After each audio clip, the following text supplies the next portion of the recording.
সর্ষে ভেন্ডি বানাচ্ছি বন্ধুরা। গোটা গোটা বানায় সবাই, আমি কেটে নিয়ে বানাচ্ছি। এতে মশলা টশলা ঢুকবে, খেতে ভালো লাগবে।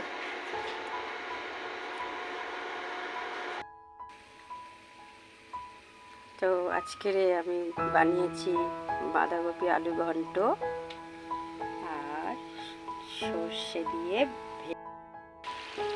চিকেনে রান্না হচ্ছে বন্ধুরা, কষা হচ্ছে। আজকে মুরগির মাংস, বাঁধাকপি আলুর তরকারি আর সর্ষে দিয়ে সর্ষের ঝাল ছিল আজকে